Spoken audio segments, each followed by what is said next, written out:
un peu intimidé peut-être. Donc voilà, je vais présenter Étienne. Alors rapidement, hein, Étienne, pour ceux qui ne le connaissent pas, j'en doute, mais c'est un citoyen qui s'était engagé au début. Enfin, il s'est fait connaître en s'engageant contre le traité constitutionnel en 2005. Le traité anticonstitutionnel, tu as le micro, hein. Tu peux déjà réagir si tu le souhaites. Et donc, qui a développé par la suite une réflexion autour de la critique de la démocratie représentative, dans le sens où elle, tu me corrigeras si je me trompe, dans le sens où elle dépossède les individus de leur pouvoir de décider d'eux-mêmes de leur destin. Je résume, hein, sous prétexte que nos politiques seraient plus compétents que nous pour nous dire ce qui est bon pour nous, en gros. Donc, à mon sens, cette critique-là rejoint la problématique ou une des problématiques qu'on peut retrouver autour du revenu de base, dans le sens où, dans la mesure où les individus, on peut considérer que les individus sont dépossédés, aliénés dans le rapport salarial. Hein, ils sont dépossédés, aliénés dans le rapport salarial, et ce doublement. D'une part parce que, bon, comme le disait Marx, hein, on est libre d'accepter un emploi. Bon, je ne sais pas si c'est une vraie liberté, dès lors qu'on est contraint par la subsistance d'accepter n'importe quel emploi. Et d'une autre part, parce que dans l'emploi, comme le disait André Gorz, on ne maîtrise pas ni l'outil, ni la finalité, ce qui globalement fait perdre un peu le sens du travail. Hein. Gorz reprenait un peu Marx quand il disait que le système capitaliste opérait une abstraction du travail, c'est-à-dire qu'il le réduisait à une chose, quelque chose qui peut être échangé sur un marché. Voilà, avec une soi-disant négociation, mais dont le rapport de force penche plutôt d'un côté que de l'autre. Voilà, donc moi je te pose déjà une première question. Alors tout d'abord, je précise que j'ai précisé voilà, sur le déroulement, on aura 45 minutes. Donc on va d'abord dialoguer avec Étienne. Et ensuite, on fera un dialogue, des questions-réponses avec le public. Voilà. Le tout en 45 minutes. Ne vous inquiétez pas, c'est très court, certes, et c'est très court pour Étienne aussi pour exprimer ses idées, mais sachez que demain, d'une part, il y a un atelier qui sera animé par Étienne, il vous en dira plus dans un instant. Et il y aura après Étienne sera interviewé au Cube, il me semble, après la plénière. Voilà. Ok, donc j'en reviens à la question multiple que j'allais te poser.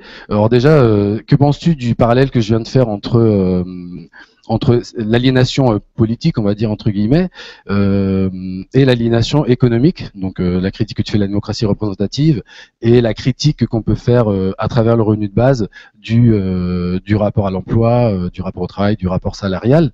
Et donc que penses-tu de ce parallèle que je fais? Que penses-tu du revenu de base, hein, de l'idée de revenu de base? Et que proposes-tu par rapport à ça? Alors, bonjour à tous.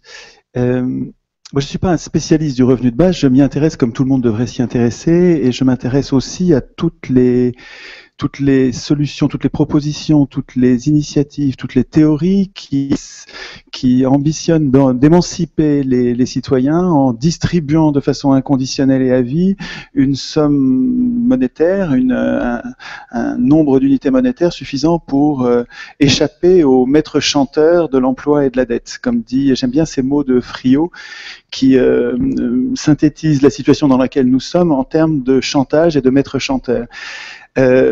Donc, moi j'aime bien la solution de Friot dont on dira peut-être un mot, qui est politiquement plus complète que le revenu de base, plus compliqué à comprendre, mais aussi plus complète et avec une émancipation politique plus robuste, je trouve. Mais vraiment toutes les théorie m'intéresse, j'ai pas encore tranché, je cherche qu'est-ce qui sera le plus intéressant. De toute façon, je pense que c'est à nous d'en discuter et de trancher. Mais alors, ma spécificité dans cette réflexion sur le revenu de base, c'est dans mon esprit d'insister sur le fait que, compte tenu du fait que le revenu de base va nous émanciper du chantage central du capitalisme mis en place depuis 200 ans. Il me semble avoir compris que ce qui s'est passé depuis 200 ans, c'est que les marchands qui étaient dominés sous l'Ancien Régime, qui avaient au-dessus d'eux un prince, la monarchie absolue, et un clergé puissant, et toute une noblesse avec une propriété immobilière. Ces marchands, cette puissance, cette fortune mobilière qui était montante, s'est émancipée et a pris le pouvoir en nous manipulant, en se servant du peuple pour faire les basses besognes et la guerre et les morts, et a pris le pouvoir. Ce qui s'est passé à la Révolution française, il faut lire Guillemin, notamment, mais pas seulement. Ce qui s'est passé, c'est que les marchands ont pris le contrôle, donc des puissances économiques, ont pris quelque chose qu'elles n'avaient pas, qui est le pouvoir politique. Alors, ils avaient de l'influence, ils avaient une puissance, mais ils n'avaient pas la maîtrise du politique. Et ce qui s'est passé au XVIIIe siècle, fin du XVIIIe, Révolution française et tout au long du XIXe siècle, les marchands se sont mis à écrire les constitutions. Alors, on discutera peut-être, si vous voulez, sur le fait que c'est décisif ou pas. Moi, je trouve que c'est absolument décisif. Du jour où ils se sont donné le moyen de dire « la loi sera écrite comme ça », les acteurs politiques qui écrivent la loi seront désignés comme ça, en sachant bien, et Guillemin nous explique comment ils s'en parlaient entre eux en disant « c'est facile d'avoir la majorité, et une fois qu'on a la majorité, on peut plus contester. On peut contester un pouvoir absolu, il y a des tas de gens qui se lèvent pour la liberté, pour contester un pouvoir absolu, mais la volonté nationale, désignée par le suffrage universel, on ne peut pas contester. » Et ils se disaient le mot entre eux, je vous rappelle, ce que dit Guillemin, c'est que c'est une assemblée de 600 royalistes qui a mis en place la Troisième République. La République est en fait une réprivée, une appropriation par les banquiers de la chose publique et de l'autorité publique et du contrôle de la force de l'armée, de la police. C'est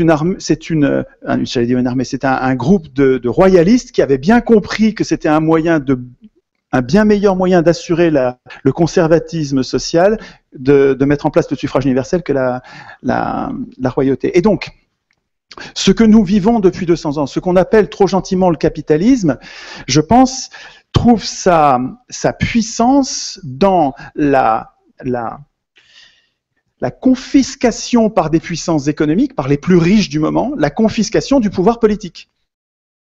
Et c'est ça qui leur permet qui déboutonne leur hubris, leur démesure, c'est ça qui fait qu'il y a plus de limite, puisqu'ils sont capables d'écrire eux-mêmes ou de faire écrire par leurs marionnettes le droit qui les rend tout puissants et de plus en plus puissants. Alors ils écrivent les personnalités morales, la possibilité pour les entreprises d'acheter d'autres entreprises, puis la liberté de circulation des capitaux, et de proche en proche, les États sont en train de disparaître au profit de ce qu'ils appellent une gouvernance mondiale.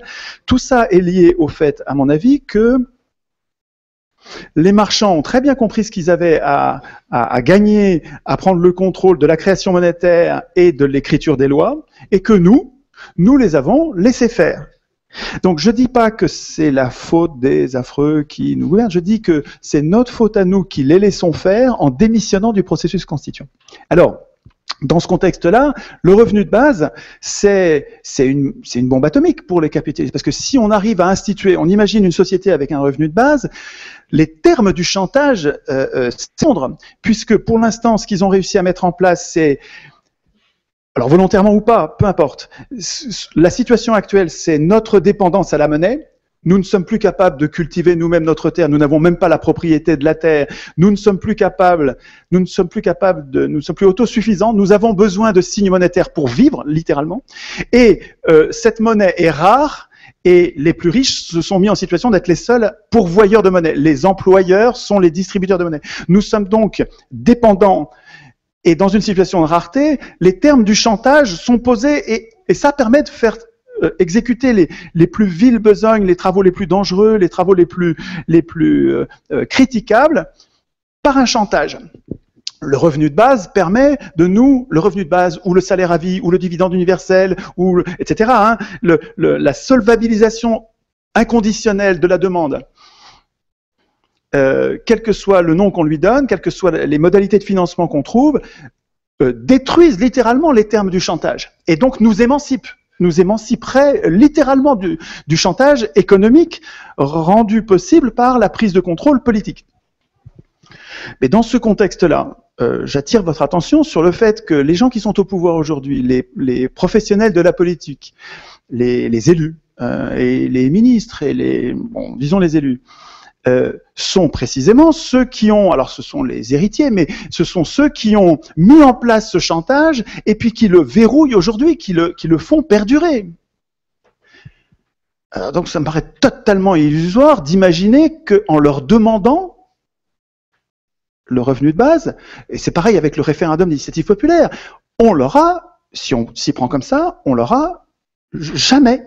Voilà, ils ne nous le donneront jamais. Ça ferait disparaître ce qu'ils construisent patiemment et ce qu'ils verrouillent consciencieusement depuis 2 siècles.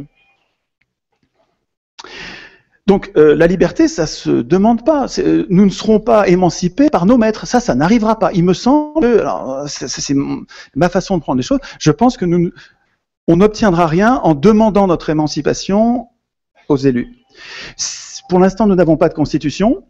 Ce qu'ils appellent une constitution, c'est une anti-constitution, c'est une prison politique dans laquelle nous n'avons aucun pouvoir de résister aux abus divers et aux différentes injustices. Donc ça, c'est le contraire d'une constitution. Une constitution devrait instituer notre puissance et nous protéger contre les abus de pouvoir. Il se trouve que nous laissons, dans tous les pays, à toutes les époques, pour l'instant, nous laissons écrire ces constitutions. Idée géniale, nous la laissons complètement sabotée par le fait que nous les laissons écrire par les hommes au pouvoir, les professionnels de la politique qui devraient craindre cette constitution. Donc, à mon avis, tout est là. Et pas seulement sur le revenu de base, aussi sur le référendum d'initiative populaire et toutes les puissances populaires. Donc, il me semble que si on veut une constitution, il faudra qu'on l'écrive nous-mêmes. Et de la même manière, sur le revenu de base, il faut que si on veut un revenu de base, ou un salaire à vie, ou un dividende universel, sur la base de la TRM, de Stéphane Laborde, il faudra qu'on l'écrive nous-mêmes. Les députés ne nous donneront jamais ça. Donc, c'est ce qui m'amène, et je trouve ça super ce qui va se passer demain. Demain matin, donc ce soir on n'a pas le temps, mais demain matin, on fait un atelier constituant. J'en fais plein des ateliers constituants. Il y en avait un à Bordeaux, hier on était 300, à minuit on était encore 180 à écrire, il y a une énergie là, c'est épatant. Et je vous propose, demain, vous venez de parler, là, vous êtes en train de parler du revenu de base, avec différentes options, différentes modalités. Je vous propose, je vous suggère, je vous invite, je vous attends demain à écrire vraiment. On s'y colle, venez avec du papier, des crayons, on va se mettre en atelier, en groupe, et puis on mettra en commun ensuite pour savoir ce qu'on a écrit. Mais comment l'écririez-vous? Vous pensez à cette émancipation du revenu de base? Je pense que les élus ne nous la donneront jamais. S'ils nous la donnent, c'est que ce sera un faux. Alors, je sais que c'est un procès d'intention, hein, mais il me semble que si les élus qui aujourd'hui verrouillent le capitalisme nous donnent un revenu de base, ils vont nous donner comme ils l'ont fait vous savez, ils nous ont donné un référendum d'initiative populaire dans laquelle l'initiative est parlementaire. Donc, comme ils nous ont donné les congés payés, par exemple? Non, ils nous ont pas donné les congés payés. C'est quand on est descendu 1 million dans la rue, avec une grève générale dans tout le pays, que les banquiers, le gouverneur de la Banque de France a donné l'ordre au Front populaire de dire ok, lâchez-la, alors que Blum avait promis de pas lâcher sur les salaires. Blum avait promis, enfin c'est pas Blum, c'était Auriol, c'est son ministre des Finances, comme tous les ministres des Finances de la troisième, c'est Annie Lacroix-Ris qui explique ça. Comme tous les ministres des Finances, il fallait d'abord passer dans le bureau du gouverneur de la Banque de France pour promettre qu'on toucherait pas au salaire, parce que l'enjeu social du contrôle du politique, donc du contrôle du gouvernement représentatif, c'est les salaires, parce que les bas salaires, c'est les hauts profits. Et la guerre de l'Union européenne, c'est contre les salaires, hein, c'est la même qui continue. Et donc, le Front populaire avait été élu sans pratique. Je crois qu'il n'y avait pas une seule promesse sociale dans le Front populaire. Il y avait des promesses antifascistes, mais il n'y avait pas de promesse sociale. Et par contre, il y avait une revendication, une aspiration, une exigence sociale avec un peuple qui est descendu dans leur disant, quand ils ont vu qu'ils avaient élu le Front populaire, ils se sont dit, eux, ils vont pas nous envoyer l'armée.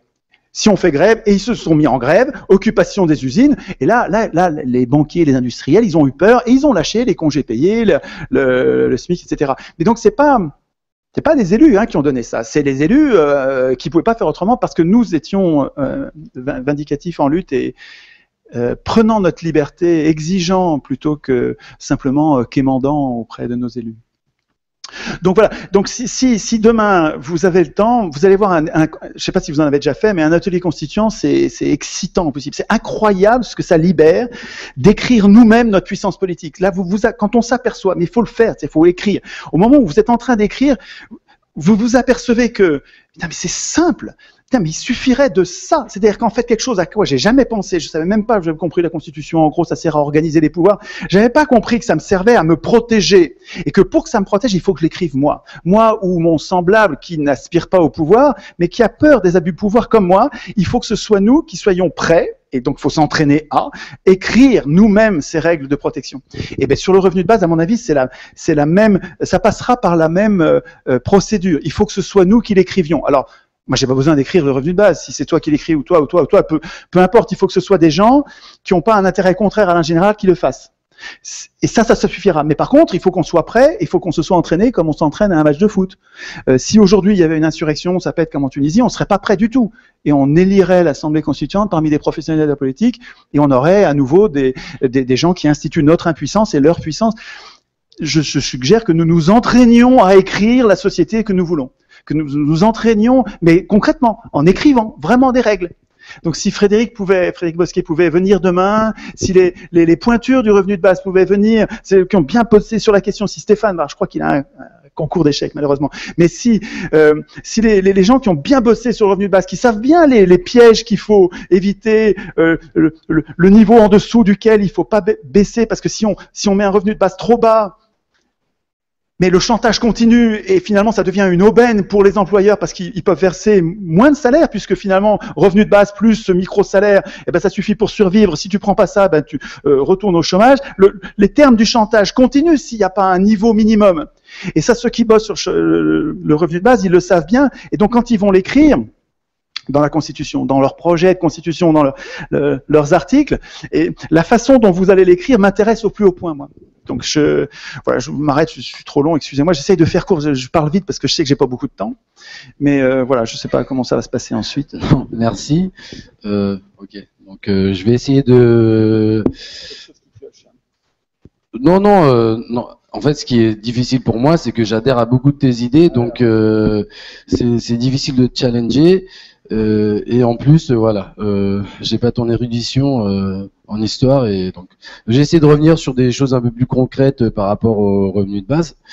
Donc déjà, je vais te poser des questions. Enfin, si je comprends bien déjà, toi tu penses que on ne pourra pas influencer ou faire en sorte que les politiques mettent en place le revenu de base ou une autre politique, parce que déjà c'est pas dans leur intérêt de perdre du pouvoir, parce qu'ils sont chapeautés par le pouvoir économique.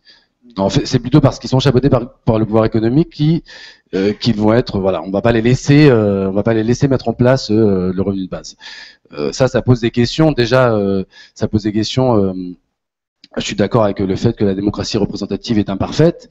Moi, j'entends parfaitement imparfaite, pardon. Ah oui, ok. Mais par contre, déjà, je te pose une question. Pourquoi les politiques accepteraient que les citoyens réécrivent la Constitution? D'accord. Il y a quelque chose que j'ai oublié de dire. Ouais. Ok, donc ça, c'est une question. Hein? Oui. Oui, bien sûr. Oui, voilà. Donc, il n'y a pas plus de raison qu'ils acceptent de mettre en place un revenu de base qu'ils acceptent qu'on réécrive une Constitution. En même temps, moi j'ai l'impression que je vais aller plus vite. Donc, tu penses qu'il est possible, il existe l'éventualité que, à travers une insurrection, un soulèvement, on contraint nos dirigeants de nous laisser rédiger la Constitution à travers une assemblée citoyenne. Moi, là aussi, je suis un peu sceptique, donc je vais te demander de clarifier. Et après, je vais renvoyer la question plus loin, c'est-à-dire, il y a beaucoup de personnes comme Stéphane Laborde qui défendent un revenu de base sous forme de création monétaire, oui, après c'est plus compliqué que ça, mais ce qui reviendrait grosso modo quand même à retirer le monopole de la création monétaire, le monopole privé par les banques de la création monétaire. ça, il y a quand même des intérêts, et pas des moindres, derrière. Hein, pas des moindres comme les intérêts qu'il y a derrière le pouvoir politique. Donc ça aussi, ça pose des questions de ok, mais comment on fait, quoi? Enfin, comment on y va? Et c'est pareil pour le monopole de la décision publique. Donc, est-ce que on pourrait pas déjà, enfin, est-ce qu'on pourrait pas insérer ces idées d'assemblée constituante, toutes des alternatives concrètes qui existent, l'idée du revenu de base, pour faire déjà penser l'émancipation, et aussi essayer de chercher à voir comment on peut s'en rapprocher, parce qu'il faut pas le nier, on est quand même dans un système qui est assez rigide, hein, et d'autant plus rigide que cette prison dont tu parles, elle n'est pas seulement physique, mais elle est aussi mentale. Ok. Frédéric Lordon a une formule, il dit, et que j'aime bien, il dit on n'a jamais vu un système de domination rendre spontanément les clés. Ça ne se passera pas comme ça. Donc ceux qui tiennent le pouvoir aujourd'hui ne le rendront pas spontanément, ça ne se passera pas comme ça. Il y a deux scénarios imaginables raisonnablement pour changer les choses. Le premier, celui de l'élection de quelqu'un qui serait honnête et qui déclencherait, avec les pouvoirs du président de la République, déclencherait un processus constituant populaire, avec toute la puissance qu'il a en tant que président de la République française, avec cette anti-constitution incroyable qu'est la constitution de 58, qui est littéralement monarchique. Il aurait le pouvoir, si nous élisions un bonhomme honnête et qu'il le fasse, il aurait le pouvoir de déclencher ce processus constituant et puis de s'en aller après, une fois le référendum effectué. Le problème, c'est que si cette situation se présente et devient possible, ce gars-là sera évidemment, ou cette fille sera assassinée, littéralement. Enfin, ils l'ont fait pour beaucoup moins que ça. Je veux dire, à chaque fois que quelqu'un est assassinable et en position de changer le système, il est juste assassiné, ou voilà, il y a un accident. Donc, à mon avis, ça peut pas arriver comme ça. Pour cette raison, c'est parce qu'il se fera éliminer. Autre possibilité, à la tunisienne, le problème des Tunisiens, les Tunisiens se sont révoltés, sont morts c'était compliqué pour se débarrasser de tyrans, mais ils n'avaient pas fait d'atelier constituant. Donc en fait, ils étaient complètement, ils étaient de bonne volonté, décidés à renverser le régime tyrannique. Ils l'ont fait, et au moment d'instituer une nouvelle société, un nouveau contrat social, n'étant pas entraînés à le faire, n'ayant pas réfléchi sous cet angle-là, ils ont fait deux erreurs majeures. Ils ont élu leur assemblée constituante parmi les candidats, des gens qui voulaient le pouvoir, alors qu'on sait depuis Platon qu'il ne faut pas donner le pouvoir à ceux qui le veulent, évidemment. Et ils sont rentrés chez eux. Ils sont rentrés chez eux au lieu de surveiller le processus constituant et de vérifier que tout se passe bien et protester quand il y a quelque chose qui ne va pas. Et donc, avec ces deux erreurs, qu'est-ce qui s'est passé en Tunisie? Mais c'est comme partout ailleurs. Ce sera pareil aujourd'hui. Si on s'insurge aujourd'hui, c'est ça qui se passera, puisque les gens ne sont pas prêts, parce qu'on n'est pas assez entraînés. Il faut que ça commence, il faut qu'on soit entraînés. Mais qu'est-ce qui s'est passé? Les constituants tunisiens se sont mis à huis clos. Ils ont doublé ou triplé leur salaire. Ils se sont votés une immunité judiciaire. Et puis ils ont commencé à recevoir les banquiers en secret, quoi, hein, la totale. Bon.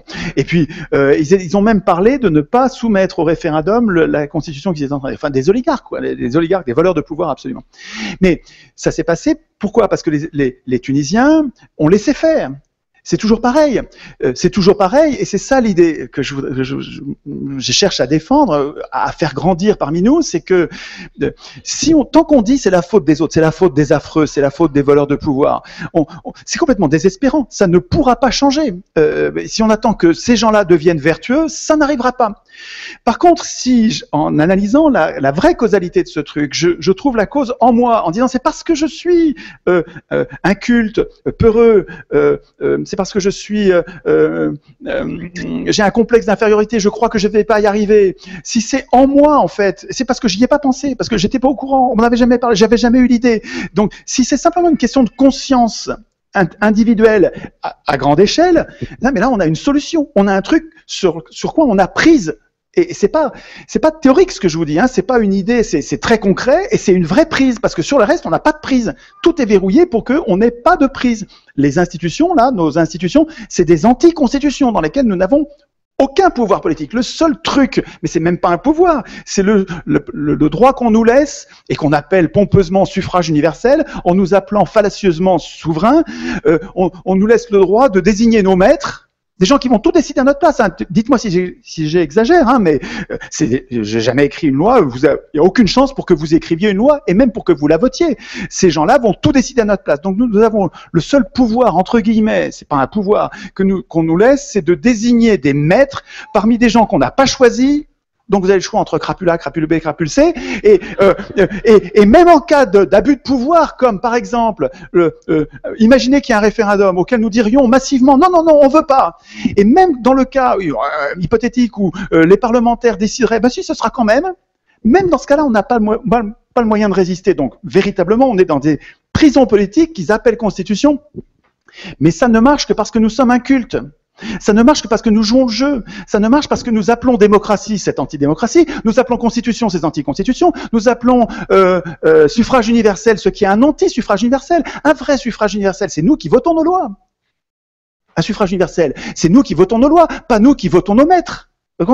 C'est une escroquerie, le suffrage universel imposé par Sieyès et la bande des thermidoriens, là, les voltairiens, donc toute la clique des Girondins, ensuite des Versaillais, des massacreurs de la Commune, c'est tous les mêmes, là. Hein. Le faux suffrage universel inventé par ces crapules, c'est une escroquerie, mais ça ne marche que parce qu'on joue le jeu. Hein, c'est parce que nous appelons suffrage universel ce truc que on n'arrive pas à vouloir un vrai suffrage universel dans lequel, commune par commune, nous voterions nos lois. Donc, si les Tunisiens avaient fait des ateliers constituants, il me semble, s'ils avaient été des millions, un peu comme vous avez vu ces manifestations qu'il y a eu en Égypte. Là, c'est pas des manifestations, ils étaient tous dehors. Absolument tous dehors, des millions, des nuées de gens, tout le monde était dehors. Mais là, la police, elle tire pas là-dessus. Non, non, c'est pas vrai. Si on est des millions et des milliards, si c'est international, si on le fait dans tous les pays et qu'on réclame, on veut écrire nous-mêmes la Constitution. On arrête de dire, on se bat contre le nucléaire, on se bat contre la finance, on se bat contre l'injustice dans l'entreprise, on arrête de se disperser sur les conséquences et on se concentre sur la cause, notre impuissance politique. On dit partout sur Terre, les peuples, les gens qui veulent pas le pouvoir, mais on veut écrire nous-mêmes les règles du pouvoir. On veut pas le pouvoir, on veut écrire les règles qui nous permettront de contrôler le pouvoir et de garder l'initiative. Si on se concentre là-dessus en disant on veut plus élire l'Assemblée constituante, et quand ça pète, on descend à des millions dans la rue, mais des millions, tout le monde, quoi, hein, tout le monde. Je pense que là, c'est des conditions d'une insurrection qui feront que ce sera pas violent parce qu'on est très nombreux. Quand c'est violent, c'est parce qu'on n'est pas nombreux et qu'on veut imposer quelque chose. Là, on n'impose rien. On est nombreux à vouloir et on a polarisé nos. Vous voyez, pour l'instant, on est des volontés innombrables, très diverses, qui partent dans tous les sens, et c'est ça qui fait notre faiblesse. Notre faiblesse, c'est notre nombre, parce que nous ne sommes pas axés, on n'est pas polarisés, on n'est pas orientés. L'idée de chercher la cause des causes, c'est pas, il faut que je ralentisse, mais on caricature ce que je dis en disant la cause des causes, c'est de la magie, il y a évidemment pas qu'une cause. Je dis pas qu'il y a qu'une cause. Je dis qu'il y a, évidemment, je sais bien qu'il y a plein de causes. Simplement, elles sont pas équivalentes, les causes. Il y a des causes importantes et des causes moins importantes. Puis il y a des causes premières et des causes secondes. Il y a des causes qui entraînent d'autres causes, qui entraînent d'autres causes. Eh ben, si on cherche dans les causes une cause, il y en a peut-être plusieurs, ok, mais si on en trouve une qui est bien en amont et bien importante, eh ben, si on agit là-dessus, on a beaucoup plus de chances de changer les choses que si on s'en prend à n'importe quelle conséquence, et encore plus si on se prend à toutes les conséquences à la fois. Donc le revenu de base, à mon avis, c'est absolument essentiel. On nous le donnera pas. Il faut qu'on l'écrive nous. Et pour qu'on l'écrive, il faut qu'on s'entraîne, comme on s'entraîne avant un match de foot, et puis qu'on arrête de complexer sur le processus constituant en disant mais on n'y arrivera pas, on n'est pas compétent. Vous allez voir, il y a des tas de juristes, des spécialistes de droit constitutionnel qui vont vous dire mais Schwartz c'est un démagogue, regardez ce qu'ils écrivent, c'est dérisoire, ils font plein d'erreurs. Oui, on fait plein d'erreurs, mais c'est parce qu'on est débutant, on commence. Mais des erreurs, on va en faire de moins en moins, et de toute façon c'est notre problème. Voilà, nous on veut des incompétents qui écrivent la Constitution parce que s'ils sont incompétents et honnêtes, c'est beaucoup moins dangereux que s'ils sont compétents et malhonnêtes. Voilà. Donc,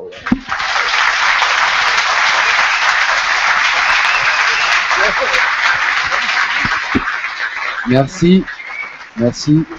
Je pense que comme l'Assemblée, moi je suis tout à fait d'accord avec toi. Je crois que c'est ce que tu appelles un peu l'amateurisme politique, c'est-à-dire le fait que personne d'autre que moi peut savoir ce qui est bon pour moi. Moi, je l'ai dit tout à l'heure, et qu'il n'y a pas de raison que je délègue ou que quelqu'un me confisque la capacité de décider de ce qui est bon pour moi.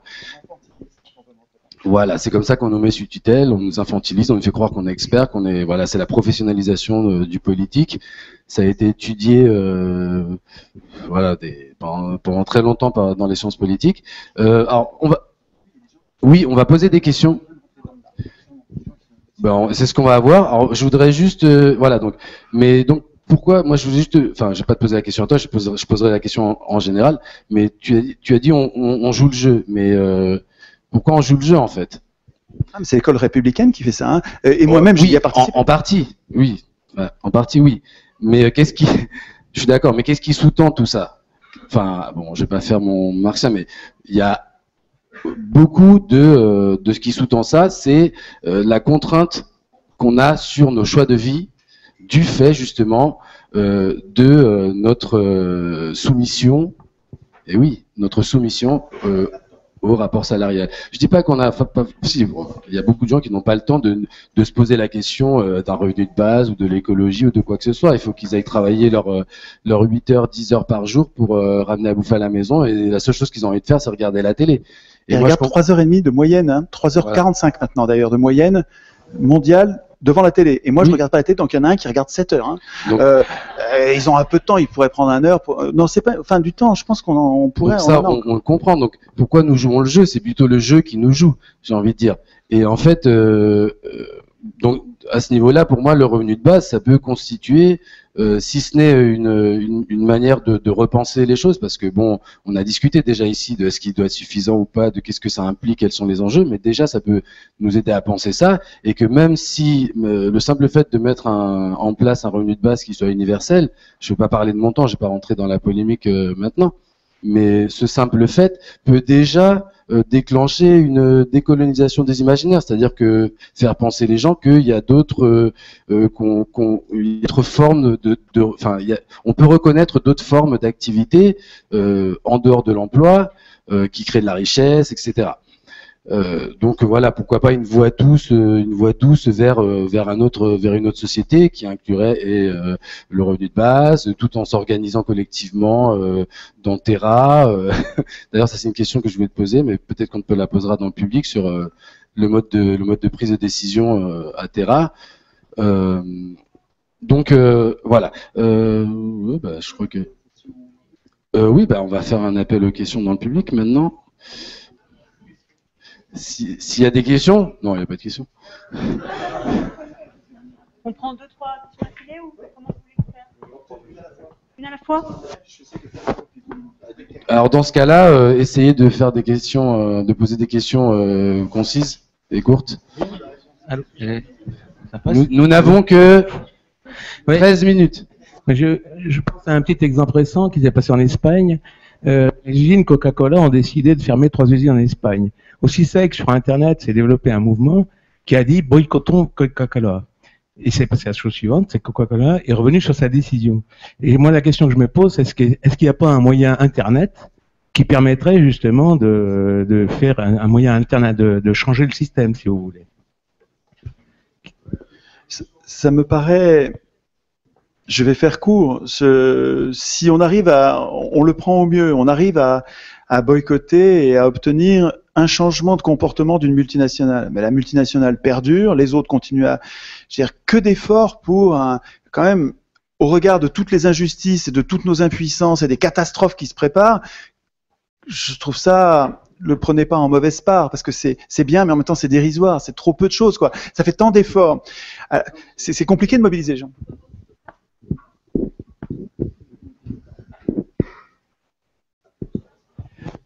Oui, très rapidement, on parlait. C'est quoi votre prénom? Pierre. C'est de voix douce ou de boycott. Je rappelle quand même que dans le code électoral, il existe le droit d'abstention et c'est exactement la voie douce et c'est dans 3 ans. C'est-à-dire qu'on sait faire, en tant qu'électeur, on n'a pas fait beaucoup d'efforts pour comprendre la règle du jeu et quand on joue à un jeu dont on ne connaît pas les règles, forcément avoir. Alors, s'il marche. Dans la Constitution de 1792, il n'y avait pas le droit aussi à la désobéissance civile? Est-ce que l'abstention est une voie douce? Alors, non. Excusez-moi, non, enfin, oui, c'est doux, mais justement, c'est trop doux. Pourquoi? Parce que dans nos anticonstitutions, et pas seulement chez nous, vous pensez bien que les voleurs de pouvoir ont fait bien attention à ce qu'il n'y ait pas de quorum. Il n'y a pas de quorum. Ça veut dire qu'il n'y a pas de seuil de participation minimum qui permette de rendre illégitime en cas de quorum non atteint, qui permettent de rendre illégitime l'élection. J'ai lu ce matin, alors je ne suis pas allé vérifier, je l'ai lu ce matin, qu'une élection vient d'avoir lieu où un maire a été élu à 97% d'abstention au premier tour et 85% d'abstention au deuxième tour. Ça pose absolument aucun problème. Il est élu, il est le chef de l'exécutif et tout va se passer exactement comme d'habitude. Ils vont vous regarder, ils vont venir vous voir à la télévision en disant, avec une mine d'enterrement, en disant c'est très grave pour la démocratie, la République, gna gna gna. Le système est quand même gravement remis en cause, et patati et patata, et blablabli et blablabla, et en fait ils s'en tapent totalement, parce qu'ils savent bien qu'il n'y a pas de quorum, et que le pouvoir va être désigné et attribué et contrôlé rigoureusement de la même façon, qui est 5% d'abstention ou 95% d'abstention. Il faudrait qu'il y ait des institutions qui institue donc un quorum pour que l'abstention ait un sens. D'autre part, l'abstention est quand même, même si on est vraiment honnête, c'est honnêtement que je vous dis ça, l'abstention est ambiguë. Il y a quand même, dans l'abstention, il y a tout qui est mélangé. Il y a quand même des gens qui s'en foutent totalement du système et dont le geste n'est pas interprétable. C'est pas comme le vote blanc. Le vote blanc, c'est un vote de protestation. C'est un vote où je me déplace, j'agis et je viens dire tout ce que vous me proposez est nul. Les gens que vous me proposez sont nuls ou la question que vous me posez est nulle. Et c'est un vote qui, s'il était majoritaire, il devrait annuler l'élection et on renvoie les candidats chez eux. Et ça, mais il n'y a pas d'institution pour ça. Les institutions, pour l'instant, mélangent les votes blancs, comme vous savez, avec les votes nuls. Et maintenant, ils nous présentent comme une conquête historique le fait que maintenant, ils comptent les votes blancs. Ils comptent les votes blancs sans leur donner aucune force contraignante, aucune conséquence. Ils nous prennent vraiment pour des billes. Mais nous sommes des billes, hein, parce que nous, en ne protestant pas et en disant, bah oui, c'est vrai, maintenant bon, ça progresse, ça va mieux, quoi. Hein, ça va pas mieux du tout. Ça a rigoureusement rien changé. On compte les votes blancs et ça n'a aucun effet. Donc je pense que l'abstention, vous devez être quelqu'un de très gentil, remarquez-moi aussi, mais je pense que ça c'est trop gentil, quoi. Il faut qu'on trouve un truc qui soit un peu plus rude que ça quand même. Hein. Peut-être que vous voulez approfondir. Ouais. Bonjour Nicolas. Si. Moi sur le thème revenu de base et démocratie, en fait, j'aurais envie d'aller vers la Suisse, où il me semble, j'espère que mes infos sont à jour, mais que justement il va y avoir un référendum sur le revenu de base en Suisse. Donc je pense qu'on est C'est quoi? Enfin, il va y avoir une votation, il me semble, sur le revenu de base. Et donc, finalement, ça contredit un petit peu le discours qui était de dire on n'aura pas de revenu de base sans une nouvelle constitution écrite par les citoyens. Or, on a en Suisse quelque chose de différent. Ah bah oui, mais on n'est pas en Suisse, hein. Ah ouais. Ah non, attends, la différence entre Suisse... Ben précisément, la différence entre la Suisse et nous, c'est qu'ils ont le référendum d'initiative populaire. Hein. Ah bah oui, non, les Suisses peut-être, hein. Mais les Suisses, c'est la seule semi-démocratie, hein, parce qu'avec le référendum, vous réglez pas tous les problèmes. Hein. Pendant que les élus sont en train de vous trahir tous les jours sur des micro-décisions de rien, décret par décret, l'intérêt général est violenté au profit des entreprises, des banques et que sais-je, vous pouvez pas résister à ça par référendum. Vous résistez aux gros trucs, c'est les grandes décisions que vous pouvez bloquer ou imposer par référendum. Donc c'est quand même un pis-aller, quoi. Hein. Le référendum d'initiative populaire, c'est très très important dans j'allais dire démocratie représentative, mais je fais attention, je ne dis plus du tout démocratie représentative, c'est oxymorique, il y a une contradiction dans les termes, et il ne faut pas entretenir ça, il ne faut pas appeler ça démocratie du tout. Dans un régime représentatif, le référendum d'initiative populaire est la sécurité minimum nécessaire pour empêcher les abus de pouvoir. Donc, si nous décidons, parce qu'on pourrait très bien faire ça, hein, l'Assemblée constituante va peut-être décider que on n'a pas du tout envie de voter nous-mêmes nos lois, on va mettre en place des représentants, simplement on va les contrôler. Et ils vont mettre sûrement un référendum d'initiative populaire qui est le minimum. Si vous mettez en place des représentants, donc des maîtres, bah vous faites attention pour être sûr que ce soit des bons maîtres, vous mettez en place tous les contrôles qui permettent de les virer quand ils sont des mauvais maîtres ou de leur imposer une décision quand ils veulent pas la prendre. Mais nous ne sommes pas en Suisse. Mais vous avez raison. Là, on voit bien, en Suisse, ils sont en train aussi de faire une initiative sur la monnaie pleine. C'est-à-dire sur le fait que il n'y a plus que l'État qui peut créer la monnaie et les banques ne peuvent plus, si cette initiative passe, les banques ne pourront plus créer la monnaie. Donc les banques vont devoir se comporter comme les instituts financiers, c'est-à-dire les établissements financiers, c'est-à-dire Si je veux prêter de l'argent, il faut d'abord que je l'emprunte ou que je le trouve, que quelqu'un me le prête, l'épargne, et c'est cet argent-là que je. Donc, la différence entre les banques et les établissements financiers, c'est ça. Hein, un établissement financier, ça doit se débrouiller pour trouver l'argent qu'il prête, alors qu'une banque, ça peut créer ex nihilo. Ça peut dire, je vous fais confiance et donc je crée l'argent. Donc, je vous écris à droite, je reprends, je développe pas. Okay. Je crois qu'il nous reste le temps. Une dernière pour question. Une question supplémentaire. On la prend vers le fond parce que c'est souvent le devant qui part. Mais vous inquiétez pas, vous pourrez voir Étienne c'est Chouard, trop court. Hein. D'habitude, on a 6, 7, 8 heures, c'est quand même plus... demain et même après, autour d'un verre ou lors de l'interview. Alors, moi, j'aimerais te poser... Comment vous appelez? Fred, mais on s'est déjà vu à Montpellier. Ah oui, Montpellier, ouais. C'est loin. Alors moi j'aimerais te poser la question, même si je pense connaître la réponse. On aurait besoin d'une nouvelle constitution pour obtenir le revenu de base, mais en même temps on conçoit l'utilité du revenu de base pour libérer le temps qui nous permettrait de nous intéresser à la politique, on va dire, de manière générale. Donc finalement, selon toi, qu'est-ce qu'il faudrait mettre en place en premier? Comment on pourrait faire pour... À mon avis, du temps, on en a. On a déjà les conditions économiques qui nous donnent du temps. Par contre, on est hypnotisé par la télé. Il va falloir récupérer un à un les voisins qui regardent la télé en leur disant viens, on va écrire des articles. Et c'est pas sexy. Dit comme ça, c'est pas sexy. Il faut qu'on arrive à trouver les mots qui font que c'est plus attrayant de venir écrire le contrôle des juges ou le contrôle des parlementaires, ou le vrai référendum d'initiative populaire. Il faut trouver les mots qui vont faire que on arrive à emporter avec nous des gens qui, pour l'instant, sont complètement éteints politiquement et hypnotisés par la télé. Et comment on fait pour les entraîner et qu'on soit de plus en plus nombreux à muter, à nous transformer intimement, intérieurement, d'électeurs constitués en citoyens constituants. Et cette mutation, elle se fait, je pense, alors moi, je suis désolé, je tourne en rond, j'ai l'impression de radoter, mais au moins c'est un cap. Hein. Il faut qu'on s'entraîne, voilà, le truc, et puis qu'on soit nombreux, donc il faut qu'on soit contagieux. Voilà. Donc il faut qu'on fasse des ateliers constituants. Il faut pas que ce soit un truc chouardesque ou chouardien. Il faut déchouardiser cette idée-là. C'est-à-dire qu'il faut que vous vous débrouillez sans moi. Il faut que vous arriviez à faire des ateliers constituants tout seul dans votre coin. Parce que ça marche. Un atelier, c'est comme un peintre qui peint dans son atelier. Il est tout seul. Il n'a pas besoin d'être à plusieurs. Donc un atelier, c'est comme vous voulez. Quand vous êtes en train au déjeuner, entre le travail que vous avez fait dans l'entreprise de matin et le travail que vous avez fait à midi, sur un coin de table, vous commencez à réfléchir sur mais à quel seuil je mets le référendum d'initiative populaire? Est-ce que je le mets à 500 000, à 100 000? Et vous réfléchissez. Et quand vous êtes en train de faire ça, vous faites un atelier constituant. Et si vous arrivez à entraîner votre collègue de travail, au lieu de parler de foot ou de recettes de cuisine, vous parlez de ça, vous êtes en train de faire un atelier constituant. Ça dure 10 minutes, c'est un atelier constituant. Vous ne mettez pas en tête de réunir 200 personnes pour faire un atelier. Ça peut être ultra léger et tous les jours. En fait, ce qu'il faut, c'est qu'on se transforme en constituant. Je pense que nous ne serons citoyens que quand nous serons constituants. Pour être citoyen, électeur, c'est enfant. Enfant politique, c'est quelqu'un qui n'a pas la parole, c'est quelqu'un qui a des maîtres et c'est tout. Et citoyen, c'est quelqu'un qui est autonome, il produit lui-même le droit auquel il consent à obéir. Et donc il faut être constituant pour ça. Si on démissionne de l'écriture du texte qui nous fait citoyens, on ne sera pas citoyen. On se paye de mots, on est dit citoyen, mais on n'est pas citoyen. Et donc, comment faire en demandant à nos maîtres? Jamais de la vie. Ça ne marchera pas. En se battant sur les conséquences, sur le nucléaire, sur même sur la monnaie.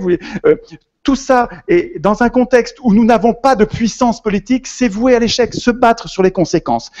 Comme nous sommes impuissants politiquement, ça ne peut pas marcher. Ce qu'ils vont nous donner, c'est des faux semblants. Si les élus aujourd'hui nous donnent le revenu de base, ce sera un faux. Ce sera un faux, ce sera un truc à 200 ou 300 euros et qui ne change pas les termes du chantage. Donc, prenant acte de ça, de la prison politique dans laquelle nous sommes. Prenant acte de ça, je dis, la priorité absolue et ce qui devrait polariser les humains en disant, ok, on a compris maintenant. Il y a une conscience, il y a un moment où, c'est Victor Hugo qui disait, il y a une idée dont l'heure est venue, rien ne l'arrête. Il suffit que nous orientons nos consciences vers... Non, on s'entraîne à écrire nous-mêmes le contrat social qu'on veut, pour enfin sortir de cette impuissance qui nous empêche de résister aux injustices, eh ben, ça peut advenir. Mais encore faut-il s'en occuper. Voilà. Et alors donc après ça, c'est à vous de doser l'énergie que vous y mettez, et ensuite le degré de contagion, comment vous allez arriver à entraîner 1, 2, 3, 4, 5 personnes. Mais il faut pas que ça dépende de moi. Si vous ne faites ça que quand je suis là, c'est une mauvaise idée. Voilà, j'ai une idée à la con qui sera perdue, elle ne marchera pas. Et c'est à vous d'en faire quelque chose ou pas. Et vous allez probablement, et très certainement, trouver des mots qui me sont pas venus à l'idée, des idées auxquelles j'ai pas pensé, des médias auxquels j'ai pas pensé. Vous allez ajouter plein de force à cette idée, des initiatives, des trucs super pour que ce soit contagieux, que ça se répande. Mais gardez le cap. Il faut que nous écrivions nous-mêmes notre contrat social, qu'on l'écrive et qu'on le défende. Donc il faut qu'on s'entraîne à écrire notre constitution. Je crois, excusez-moi, je suis comme un ressort de rappel. Vous me dites, et si on faisait ça, il faut qu'on refasse ça. Et si on faisait ça, non, il faut qu'on écrive nous-mêmes. Atelier constituant, il faut qu'on s'entraîne. Je crois. Merci beaucoup, Étienne Chouard.